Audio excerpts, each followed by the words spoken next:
হচ্ছে গুনতে যায় তাহলে হচ্ছে ওর মিনিমাম ক্যালকুলেটর মাস্ট বি লাগবে। তাদের রোনালদো বেস্ট, আসলে রোনালদো বাদে তো তাদের অন্য কোনো প্লেয়ারই নাই। সুয়ারেজ শুনলে আপনার মাথায় কি আসে সর্বপ্রথম? কি করছেন আপনি? আপনি কি যেন নাম বললেন? সুয়ারেজ। হ্যাঁ সুয়ারেজ। দর্শক মণ্ডলী আপনারা দেখতে পাচ্ছেন যে একজন ক্রেজি ফ্যান কিন্তু এখানে পর্তুগিজ ফ্যান, উনি কিন্তু আমাকে কামড় দিয়ে বসেছে, জানি না ওনার মাথায় আসলে কি চলছে।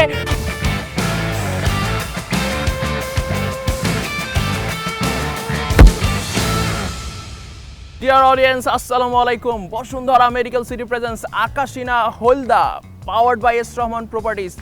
আমি সোহাগান নাফিস আপনাদের সাথে আছি বাংলাদেশ প্রতিদিনের মাল্টিমিডিয়া প্ল্যাটফর্মে। আপনারা দেখছেন যে আমার ডান পাশে আছেন একজন লাল জার্সি পরে একজন ভক্ত, বাম পাশে আছেন নীল জার্সি পরে একজন ভক্ত, কিন্তু আকাশি আর হলদার সেটে লালের কাজটা কি আমি এখন পর্যন্ত বুঝতে পারছি না।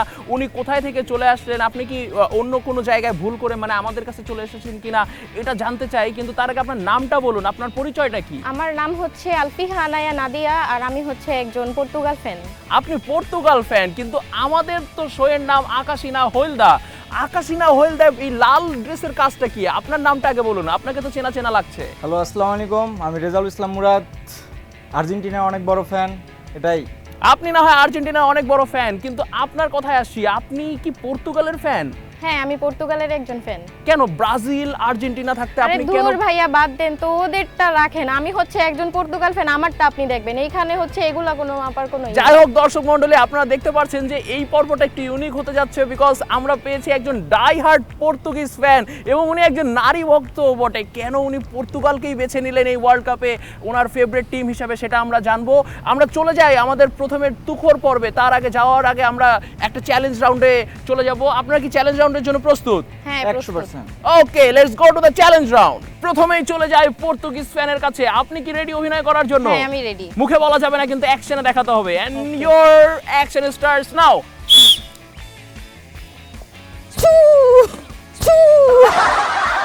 আপনারা দেখলেন যে লাল জার্সি পরা একজন ভক্ত, উনি কিনা পর্তুগিজ ভক্ত, উনি কিন্তু একটি অ্যাকশনের মাধ্যমে প্রমাণ করে দিলেন যে উনি কি দেখাতে চেয়েছেন, কিন্তু আনফরচুনেটলি আর্জেন্টাইন ভক্তটা গেস করতে পারেননি, যেটা আপনারা কমেন্ট বক্সে কিন্তু নামটা জানাতে পারেন।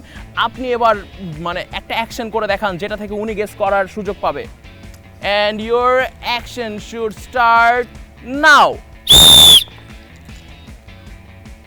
কি মনে হয় উনি কার মানে অভিনয় করিয়ে দেখালেন? আপনার কি মনে হচ্ছে? আরে ভাইয়া, এটা তো হচ্ছে নেইমার, যে কিনা উনি কি সারা সঠিক? বছর ইনজুরিতে থাকে, সঠিক, তারপর সঠিক। হচ্ছে তাহলে একটা তালি হয়ে যাক ওনার জন্য। বসুন্ধরা মেডিকেল সিটিতে নির্মিত হচ্ছে বসুন্ধরা ইন্টারন্যাশনাল হসপিটাল। আধুনিক আবাসন, কমার্শিয়াল স্পেস ও মেডিকেল শেয়ার বুকিং এর জন্য আজই যোগাযোগ করুন S Rahman properties. That's great. আমরা কিন্তু এই টস রাউন্ডের উইনার পেয়ে গিয়েছি, আমাদের লাল জার্সি পরা একজন ফ্যান এবং উনি একজন পর্তুগিজ ফ্যান। ডিয়ার অডিয়েন্স, আমরা এখন চলে যাব আমাদের পরবর্তী রাউন্ডে, যেটা কিনা তুখোর রাউন্ড। এই তুখোর রাউন্ডে আমরা যেহেতু টস রাউন্ড থেকে আমাদের বিজয়ীকে পেয়ে গিয়েছি, এই তুখোর রাউন্ডে কিন্তু উনি কথা বলার সুযোগ পাবে 2 মিনিট। আমি এই 2 মিনিটের কোনো ধরনের টাইমিং আপনাকে বলবো না, আমি জাস্ট বাঁশি দেওয়ার সাথে সাথে আপনি আপনার মানে কথাগুলো বলা শুরু করবেন। কেন মনে করেন 2026-এর ওয়ার্ল্ড কাপ ক্রিস্টিয়ানো রোনালদোর পা থেকেই আসবে, এবং কেন মনে করেন যে সব তর্ক বিতর্কের ঊর্ধ্বে এবার পর্তুগাল এই ওয়ার্ল্ড কাপটা জিতবে, এই বলার সুযোগ পাচ্ছেন আপনি। আপনার জন্য সময় 2 minute and your time starts now. Ronaldo হচ্ছে নিজের হার্ড ওয়ার্কের মাধ্যমে হচ্ছে সবকিছু অর্জন করেছে, আমরা যেটা জানি। এবং রোনালদোর যদি আমরা ইতিহাস বলতে যাই তাহলে হচ্ছে মোটামুটি একটা বই লেখা যাবে ওর ইতিহাস নিয়ে, ছোটবেলা থেকে একদম শুরু করে ওয়ার্ল্ড কাপের এই পর্যন্ত, মানে এখন পর্যন্ত যতটুকু ইতিহাস অর্জন করেছে, যত অ্যাচিভমেন্ট আছে ওর। আর এইরকমেরই যদি মানুষ হচ্ছে বলে যে আর্জেন্টিনাদের হচ্ছে এই রেকর্ড যদি অ্যাচিভমেন্ট যদি ওরা হচ্ছে গুনে, তাহলে ওরা গুনতে পারবে। কিন্তু রোনালদোর অ্যাচিভমেন্ট যদি কেউ হচ্ছে গুনতে যায় তাহলে হচ্ছে ওর মিনিমাম ক্যালকুলেটর মাস্ট বি লাগবে। রোনালদো হচ্ছে আমার মনে হয় যে 2026 সালে হচ্ছে রোনালদো জিতবে, পর্তুগাল জিতবে। কারণ আমরা এবার ম্যাচে হচ্ছে দেখছি যে পর্তুগালের জার্সি এবং হচ্ছে ওর একটা যখন নাকি ও মাঠে নামে তখন হচ্ছে ওর একদিনের ইনকামই হচ্ছে 44 কোটি এই রকমের টাকার মতো। তাহলে হচ্ছে মানুষ কিভাবে বলে যে এবার রোনালদো জিতবে না? আর হ্যাঁ, ওরা অনেকে আর্জেন্টিনা ফ্যানরা হচ্ছে বিশেষ করে যে রোনালদোকে বলে যে ওর নাকি হচ্ছে অনেক বেশি বয়স হয়ে গেছে। কিন্তু আমি বলবো যে আচ্ছা, কবে হচ্ছে মানে রোনালদো তো 41 বছর বয়স, তো এখন ওর হচ্ছে রানিং ক্যারিয়ারে হচ্ছে 850 গোলস। কি কারণে ওরা বলে যে হচ্ছে মেসি নাকি গোল, তাহলে রোনালদোর গোল সংখ্যা এত কেন? তাহলে কি আমরা রোনালদোকে বলতে পারি না যে আমাদের রোনালদো হচ্ছে গোল? আর ওদের আমার আমার আমার এজ এ হচ্ছে আমি পর্তুগিজ ফ্যান, মানে রোনালদো আমার কাছে সেরা, মানে সেরা। আমি ছোট যখন থেকে আমার নাকি বয়স হয়েছিল বোঝার মতো, আমি নাকি যখন থেকে ফোন হাতে নেওয়া হয়েছে, বিশেষ করে টিভিতে দেখতাম আগে খেলা, কিন্তু এত বেশি বুঝতাম না। কিন্তু মোটামুটি ক্লাস 10, 9, 10 থেকে একদম মোটামুটি প্রত্যেক দিনই খেলা দেখতাম, রাত জেগে হচ্ছে ওর জন্য আমি খেলা দেখতাম। তো তখন হচ্ছে আমার ওর প্রতি একটা সফট কর্নার হয়েছে যে আসলেই তো একটা মানুষ হার্ডওয়ার্কের মাধ্যমে কতটুকু হচ্ছে নিজের ক্যারিয়ারকে বিল্ড আপ করতে পারে, সেটা আমি হচ্ছে রোনালদোকে দিয়ে শিখছি। আর সত্যি মানে ওর লাইফে অ্যাচিভমেন্ট অনেক, আর হ্যাঁ অ্যাচিভমেন্ট অনেক বলতে পারেন। তারপর হচ্ছে হার্ডওয়ার্ক করে হচ্ছে করছে। আমি সবশেষে এই কথাটাই বলবো যে রোনালদো আমার কাছে গোট ছিল, আছে, এবং সর্বকালের শ্রেষ্ঠ প্লেয়ার হচ্ছে আমার কাছে শুধু রোনালদোই থাকবে। অন্য কেউ না। অসংখ্য ধন্যবাদ পর্তুগিজ ফ্যানকে। আমরা কিন্তু ওনার একদম টু দি পয়েন্ট যুক্তিগুলো শুনছিলাম। এ পর্যায়ে আমরা চলে যাব হচ্ছে আর্জেন্টাইন ফ্যানের কাছে। আপনি ওনার কথাগুলো শুনলেন এবং উনি কিন্তু কোনোভাবেই মানে হার মানছিল না যে নেইমার হচ্ছে বা ব্রাজিলের বা মেসি আর্জেন্টিনার ওনারা হচ্ছেন গোট। উনি কিন্তু বারবার প্রতিষ্ঠা করছিলেন যে ওনার একজন প্লেয়ার আছে, সেটাই হচ্ছে ওনার টিমকে রিপ্রেজেন্ট করছে এবং ওনার হাত ধরে ওয়ার্ল্ড কাপ পাবে। কিন্তু আপনাদেরও কি মেসি শুধু আছে কিনা, বা অন্য কোনো প্লেয়ারকে আপনি মেসির সাথে কম্পেয়ার করবেন কিনা, যার কারণে আপনারা ডিফেন্ডিং চ্যাম্পিয়ন হয়েও আবার ওয়ার্ল্ড কাপটা আপনাদের কাছে এবং রেখে দিতে চান এবং এটাকে অন্য কারো কাছে দিতে চান না? কিন্তু উনি তো ছিনিয়ে নেওয়ার জন্য আজকে চলে এসেছেন মনে হচ্ছে, এইভাবেই ওনার দৃঢ় বিশ্বাস। 2 মিনিট সময় আপনার কাছে, আপনার সময় শুরু হচ্ছে এখন। বাংলাদেশে তো আর্জেন্টিনার পরে যারা দর্শক ফ্যান, ব্রাজিল, এগুলো বাদে মাঝখান দিয়ে লাল দিয়ে দিয়েছেন, যাদের কাছে এখন পর্যন্ত বিশ্বকাপ নাই। তাদের মেইন অর্জন ইউরো কাপ, তাও 2014 সালে, না জানো 16 সালে ইউরো কাপ। তাছাড়া তাদের 2027 সাল তাহলে থেকে আমি হচ্ছে এখানে একটা বলি, তাহলে 2027 সাল থেকে তাদের ইউরো কাপ জিতছো হাতেখড়ি লাস্টে, খেলা তাহলে তুমি সেটা বলো। স্পেনের মাধ্যমে তাদের খেলা শুরু হলো। তারা এখন পর্যন্ত স্পেন যেখানে 4টা বিশ্বকাপ পাওয়া সত্ত্বেও এরা একটাও বিশ্বকাপই না। তাদের মেইন অর্জন হলো 1966 সালে তারা প্রথম 3য় স্থান অর্জন করছে, যেটা তাদের মেইন অর্জন। তাদের এখন পর্যন্ত ইন্টারন্যাশনাল কোনো অ্যাওয়ার্ড নাই। অ্যাওয়ার্ড বলতে ইউরো কাপ ছাড়া আর কোনো, তাও তো এটাই না। ফিফাতে তার কোনো নাই, স্টার নাই। সে নাকি কম্পেয়ার করে আর্জেন্টিনার সাথে। আসলে কোথায় আগারতলা কোথায় নিচতলা এটা বোঝাই যাচ্ছে না। এগুলো বুঝতে হইলে আসলে কিছু কিছু ফ্যানদের মাধ্যমে তাদের কথা মনে হচ্ছে যে তার অনেক বড়ই, মানে এই কম্পেয়ার করার জন্য তো একটা অ্যাঙ্গেল দরকার হয় বা একটা দরকার হয়। আসলে তাদের তো আমি পজিশনই দেখি না। আমরা যদি দেখতে পাই, যদি পর্তুগাল এবং আর্জেন্টিনা আমরা মুখোমুখি হয়েছি এ পর্যন্ত হলো 8 বার। 8 বারের ভিতরে আমরা 5 বার চ্যাম্পিয়ন, 2 বার আমরা ভুল করে হেরে গেছি। 5 বার কই থেকে আসলো?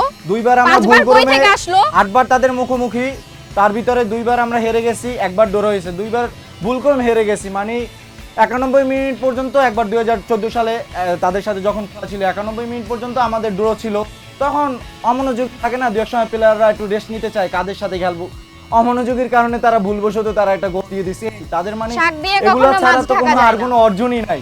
মানে কিসের সাথে কি মিলান আমি এটাও বুঝি না। না শাক দিয়ে কখনো মাছ ঢাকা যায় না, অসতর্কতার কারণে। আসলে এখানে মানে ওরা হচ্ছে জিততেই পারে না। শিরোপাই বলে দেয় এবং রেকর্ডই বলে দেয় কারা বেস্ট। আর পর্তুগাল নিয়ে কোনো কিছু বলার নাই। এবং তিনি বলল কি জানো যে মানে কি তাদের রোনালদো বেস্ট। আসলে রোনালদো বাদে তো তাদের অন্য কোনো প্লেয়ারই নাই। মানে তারা শুধু রোনালদোকে নিয়েই নিয়ে যায়। 41 বছর 43 বছর হয়ে গেছে, তারা বলে 41 বছর না, ইটস এক্স্যাক্টলি 41 তার ইয়ার্স। তো বয়স মনে হয় 44, জিম টিম করে মনে হয় একটু এজটা কমিয়ে রাখছে। 41 বছর হয়ে গেছে এখন পর্যন্ত। আসলে কোথায় কোন দর্শক এটা অসংখ্য ধন্যবাদ আর্জেন্টাইন ফ্যানকে। আমরা শুনলাম ওনাদের দুইজনের তুখোর রাউন্ডের কথা। এবার আমরা চলে যাব আমাদের পরবর্তী রাউন্ড। ডিয়ার অডিয়েন্স, আমরা এখন চলে যেতে চাই আমাদের যুক্তি খণ্ডন পর্বে। আপনারা শুনলেন দুই ভক্তের তুখোর যুক্তি, কিন্তু এবার ওনাদেরকে একটু ইন্ডিভিজুয়াল সুযোগ দিতে চাই। আপনার কেন মনে হচ্ছে যে উনি যে কথাগুলো বলেছে এগুলো আসলেই যুক্তিযুক্ত? আপনাকে সময় দিচ্ছি আমি 1 মিনিট। আচ্ছা, আমার অপোনেন্ট টিম যে আছে ও হচ্ছে একটু আগে কি বললো যে হচ্ছে এখানে কেন হচ্ছে লাল জার্সির পরা হচ্ছে পর্তুগিজ ফ্যান। আচ্ছা কেন? শুধু বিশ্বকাপে কি শুধু হচ্ছে তোমাদের মতো ওই যে আকাশের মতো যে নীল একটা কালার যে তোমরা যে পরে আছো, হ্যাঁ ওইটাই শুধু কি বিশ্বকাপ খেলে, নাকি হচ্ছে অন্য কোনো টিমও হচ্ছে খেলে? আচ্ছা হ্যাঁ, আমরা হচ্ছে যাইয়া অনেকে তো ওই নীল কালারকে প্যান্ডেলের কালার বলে। হ্যাঁ, প্যান্ডেলের কালার পরে আছে, অনেকে হচ্ছে এইটাও বলে। তাহলে হচ্ছে আমরা কি, হ্যাঁ আমরা হচ্ছে বিশ্বকাপে যাইতে পারি নাই। হ্যাঁ, বিশ্বকাপ থেকে একবার হচ্ছে পর্তুগাল হচ্ছে নকআউট করছে। রোনালদো তখন হচ্ছে অনেক খারাপ অবস্থা ছিল। ওইটা হচ্ছে অনেকের ভাগ্যের উপর ডিপেন্ড করে। কেউ তো হচ্ছে সবাই তো আর গড গিফটেড থাকে না, ঠিক না? যদি মেসি হচ্ছে গিয়ে যদি গড গিফটেড হয় তাহলে হচ্ছে রোনালদো হার্ড ওয়ার্কের, এটা আমি আপনাকে বলতে চাই, ঠিক আছে? আর যেটা হচ্ছে হ্যাঁ, আমরা হচ্ছে এবারের বিশ্বকাপ নিয়ে আমাদের এত উৎসাহ কেন? কারণ আমরা হচ্ছে একজন মানুষে যখন হচ্ছে গড গিফটেড কিছু পায়, তখন হচ্ছে ওইটা নিয়ে, যখন গড গিফটেড কোনো জিনিস যদি আপনি যদি ওইখানে বসে থাকেন তাহলে কিন্তু কোনো কিছু হবে না। অ্যাজ এ হার্ডওয়ার্ক হিসাবে আপনাকে হচ্ছে ওইটার ব্যাপারে আপনার কনসিস্টেন্স থাকতে হবে এবং আপনার ওইটা থেকে মানে হার্ডওয়ার্ক লেভেল আপনার ওই পর্যন্ত নিয়ে যেতে হবে, যেটা কিনা হচ্ছে রোনালদো নিয়ে যাইতেছে। আমরা বলতেছি না যে আমাদের হচ্ছে একটা স্টার আছে, গোল দিয়ে দিয়েছে একাই। হ্যাঁ, ওনাদের তিনটা গোল তো দিয়েছে একলাই, কিন্তু প্রথমবার যে ওর যে হচ্ছে এই যে ফাউল যে করছে, রেড কার্ড তো ওদের দেয় না, তাহলে হচ্ছে বলা যায় না ফিফা হচ্ছে ওদেরকে হচ্ছে আলাদা হচ্ছে স্পেস দেয়। 2000 হচ্ছে কত সালে জানি ওইটা যে ও হ্যাঁ 2022 সালে যখন হচ্ছে ফ্রান্সের সাথে ওরা যখন নাকি ওয়ার্ল্ড কাপ খেলছিল, তখন তো হচ্ছে ওদেরকে পেনাল্টি দিয়ে হচ্ছে দুইটা টিমেরই মোটামুটি 3-3 হচ্ছে ড্রতে করছে। কিন্তু ওইখানে দেখা গেছিল যে পেনাল্টি যখন দিছিল তখন হচ্ছে আর্জেন্টিনাকে বিশেষ সুবিধা দিছিল ফিফা, তাহলে ওইখানে হচ্ছে ওরা 3টা পেনাল্টির জন্য সুযোগ পায়, তাহলে ফ্রান্সকে কেন 2টা দিছে? ফ্রান্স কি হচ্ছে আরেকটা রিজার্ভ করে না? অসংখ্য ধন্যবাদ। ফিফা ওনার মেসিকে যদি বিশেষ সুবিধা দিলেও দিতে পারে, আমি দেই দিব তো না। ভাইয়া। আমি অ্যাজ এ রেফারি দিতে চাই না। আমি এবার চলে যাই আর্জেন্টাইন ভক্তের কাছে। আপনার যুক্তি খণ্ডনের সময় 1 মিনিট। আপনি প্লিজ উনি যে কথাগুলো বলেছে ওগুলো খণ্ডন করুন। And your time starts now. কুমির দেখি পরে আইছেন লাল রং পরে, পাশে মাঠে যদি একটা আমি গরু থাকে অলরেডি ভিতরে এক্সপ্লেইন করছি আমি একটা কেন ইতে। হচ্ছে রেড কালার পরে আসছি। ওনাকে আপনি একটু যে এটা নিয়ে আপনি আমাকে ওনাকে প্রশ্ন একটু করতে বলতে পারেন। বলতে দেন। আসলে এরা খালি যুক্তিখণ্ড নিয়ে থাকে। এটা ফিফা, এটা সাধারণ, এটা হইলে এই মাঠের খেলা না, বা আপনার বাড়ির পাশে হ্যাঁ, এটা we know that. মাঠের খেলা না যে বললেই know হয়ে that. গেল। এটা একটা ইন্টারন্যাশনাল খেলা, হ্যাঁ, হ্যাঁ। আর এখানে একটা ইন্টারন্যাশনালি ভাবে সবকিছু থাকে। এখানে রেফারি ইন্টারন্যাশনাল মাপের। আপনারা যে বললেন আলাদা সুযোগ দিলে কি বিগত ম্যাচে আমাদের আপনি যে আচ্ছা, বলেন আপনারা মেসিকে লাস্ট শুধু ওয়ার্ল্ড কাপ সুযোগ দেয়। 2022 সালের আগে কবে জিতছেন? বাপ দাদাদের আমাদের ভাই ওইগুলো আমরা দিতে তো পারবেন না। 2022 মেসি সালে হচ্ছে হইলো, কয়বার খেলছে আপনার ওয়ার্ল্ড কাপ আমরা তো বলেন তো আপনি আমাকে? 2022 সালে হইলো বিশ্বকাপ জিতছি, আর আপনারা তো বিশ্বকাপের ফাইনাল ম্যাচই দেখতে পারেন না। আপনাদের মানে সর্বোচ্চ অর্জন এত হইলো, যে মেসি গুড বলেন, তাহলে হচ্ছে সর্বোচ্চ অর্জন হইলো আপনাদের 2022 হইলো সালে মেসি কে যে ছাড়া আপনারা 2018 তৃতীয় সালে স্থান আপনারা কি অর্জন করছিলেন বলেন? আমাকে বলতে না দিলে তো হইবে না, খালি না, চিল্লাইলে আপনি আমাকে মাছের বলেন, কথা না, আপনার এটা যুক্তি মাছের কথা খণ্ডনে না, যদি আমি ধরি তাহলে আপনার সাথে চিল্লাইলেই সারাদিন ফুটেজ তর্ক পাবেন, করতে এখানে পারবো। বলার সুযোগ দিতে হবে, চিল্লাইলে হবে না। না, চিল্লাবো কেন? আপনি যদি অযথা অন্যান্য যুক্তি খণ্ডন করেন তাহলে আমি আপনাকে এরপর বলতে হইলো বললো রাজি। কি আমাদের মেসি নাকি হইলো রেফারি দেয়। বসুন্ধরা মেডিকেল সিটিতে নির্মিত হচ্ছে বসুন্ধরা ইন্টারন্যাশনাল হসপিটাল। আধুনিক আবাসন, কমার্শিয়াল স্পেস ও মেডিকেল শেয়ার বুকিংয়ের জন্য আজই যোগাযোগ করুন। S Rahman properties. যে গত ম্যাচটা দেখছেন আপনি তো মনে হয় গত ম্যাচে তো হচ্ছে ওরে রেড কার্ড দেয় না, আপনি তো তাহলে আপনি হয়তো বলেন seasonal ওইটা নিয়ে তো খেলাই হচ্ছে দেখেন না, অনেক কি 3টা হচ্ছে। গোল দিছে আপনি দেখছেন? হ্যাঁ, প্রথম আমি বলি, প্রথম যে গোলটা দিছিল তখন যদি ওরা যদি রেড কার্ড দিত ওরে মাঠ থেকে উঠাই নিলে এখানে সেকেন্ড আপনাদের দুইটা গোল পর্তুগাল দিতে টিম, পারতো আপনি না। যে রোনালদোর একটা ভক্ত বুঝছি, রোনালদো একটা ভালো প্লেয়ার আমরা মানি, তাকে তাহলে পাস একটু দিছে, আগে আপনি কেন বললেন? গোলের সামনে দিয়ে একটা পাস দিছে, ওই বলটা পাঠাই যায় বাইরে দিয়ে। এই বুড়ো টুরা প্লেয়ার এই দিয়ে কারণে আসলে হচ্ছে খেলা ওই যে হয় আমি না। বলি, শুধু আসলে হচ্ছে বুড়ো রোনালদো player দিয়ে বুড়া খেলা না, হয় না, শুধু আসলে হচ্ছে খেলা রোনালদো জানতে বুড়া হয়। না, মেসির এখন মানে ভালো বর্তমান বয়স হইলে আপনি বলতে কত হবে বলেন তো? এইটা না, বুঝেন না? না, আপনি আগে আমার এই উইদাউট প্রশ্নের উত্তর দেন, রোনালদো বাদে মেসির আপনি এখন আপনার বর্তমান টিমে বয়স একটু কত? রিপ্রেজেন্ট করেন যে আপনার টিমে অন্যান্য প্লেয়ার আছে, আপনার টিমে তো উইদাউট খালি রোনালদো তাহলে আপনাদের কেন player- রোনালদো আপনাদের বাদে team এ কোন আমরা তো কোন সবাইকে player বলি, আছে? সবাই আপনি খেলে। আমাকে এটার উত্তর আপনার দিবেন। আলভারেজের সাথেই তো আপনারা পারেন না, এরপর মার্টিনেজ হ্যাঁ? ডিয়ার অডিয়েন্স, আপনারা দেখছিলেন যে ওনারা একের পর এক ফাউল করেই যাচ্ছেন, ওনাদেরকে থামানো Foul যাচ্ছিল এই তো না। red card আমরা দেয় না। চলে যাই আমাদের পরবর্তী এই পর্বে। আমাদের পরবর্তী রাউন্ড হচ্ছে আমি একটি প্লেয়ারের নাম বলবো এবং ওনাদের দুইজনের ধারণা কি ওই প্লেয়ারের নাম নিয়ে সেটা আমরা জানবো। চলুন তাহলে চলে যাওয়া যাক পরবর্তী রাউন্ডে। প্রথমেই যে প্লেয়ারটির নামের ব্যাপারে আপনাকে গেস করতে হবে। আমি প্লেয়ারটির নাম বলছি সুয়ারেজ। সুয়ারেজ শুনলে আপনার মাথায় কি আসে সর্বপ্রথম? কি করছেন আপনি? আপনি কি যেন নাম বললেন? সুয়ারেজ। সুয়ারেজ? হ্যাঁ, সুয়ারেজ। দর্শক মণ্ডলী, আপনারা দেখতে পাচ্ছেন যে একজন ক্রেজি ফ্যান কিন্তু এখানে, পর্তুগিজ ফ্যান, উনি কিন্তু আমাকে কামড় দিয়ে বসেছে। জানি না ওনার মাথায় আসলে কি চলছে। আমাকে মনে হয় এখন যেতে হবে বসুন্ধরা ইন্টারন্যাশনাল হসপিটালে, কারণ আমি কোনোভাবে আমার রক্তক্ষরণ থামাতে পারছি না। আপনারা যদি বসুন্ধরা ইন্টারন্যাশনাল হসপিটালের একজন গর্বিত শেয়ারের মালিক হতে চান, শুধুমাত্র 10 লক্ষ টাকা বুকিং মানি দিয়ে আপনারাও হয়ে যেতে পারেন একজন গর্বিত শেয়ারের মালিক। দেখা হবে অন্য কোনো পর্বে। আজকে বিদায় নিচ্ছি, আসসালামু আলাইকুম।